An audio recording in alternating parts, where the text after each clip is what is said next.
আওয়ামী লীগ ও শেখ হাসিনা। বঙ্গবন্ধু তার এক ভাষণে একবার বলেছিলেন, আপনারা সব জানেন ও বোঝেন, তাই আজ ব্যাখ্যার সময় নয়, আজ বোঝার সময়। নাগরিক কি চায়, বাংলাদেশ কি চায়। আজ রাজনীতি দিয়ে ফেরার সময় নয়, আজ মিছিল দিয়ে বিশ্বাস ফেরানোর সময় নয়। আজ দরকার একটাই জিনিস, নাগরিক কার্য পরিচালনা কাঠামো। আপনারা যদি সত্যিই ফিরতে চান তাহলে নাগরিক দায়িত্বে ফিরুন, দল হিসাবে নয়, নাগরিক কাঠামোর ভিতরে দাঁড়ান। এই মুহূর্তে যখন একটি প্রতারণা নির্বাচন থেকে নাগরিকদের বাঁচাবার খুব বেশি জরুরি দরকার ছিল আপনাদের নেতাকর্মীদের, ঠিক তখনই তারা সবাই বিক্রি হয়ে যাচ্ছে।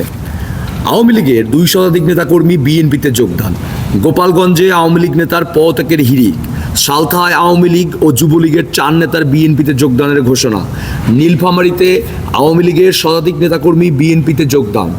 একযোগে পদত্যাগের পর আওয়ামী লীগের 5 নেতা যোগ দিলেন বিএনপিতে, 2 শতাধিক আওয়ামী লীগ নেতাকর্মী বিএনপিতে। এই হলো বাস্তবতা।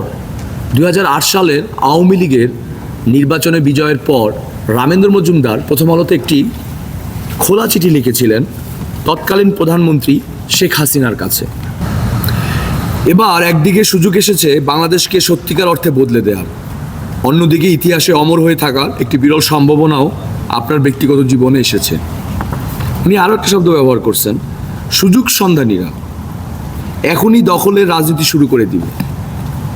তাই আপনি যদি এই সুযোগ সন্ধানীদের কার্যকলাপ বুঝতে পারেন তাহলে এখনও অমর হয়ে থাকার সেই সুযোগ আছে। যদি জনগণকে এই প্রতারণা নির্বাচন থেকে বের করে নিয়ে আসতে তাদের পাশে দাঁড়াতে পারেন তাহলে এখনও সেই অমর হয়ে থাকার সুযোগ আছে। তাই জনসত্তা 25 মনে করে এখন রাজনীতি নয়, এখন কাঠামো দরকার। তাই নাগরিক দায়িত্বে ফেরার আহ্বান রইল, 25 ঘন্টা সক্রিয় ও কার্যকর হয়ে উঠুন এই মুহূর্ত থেকে।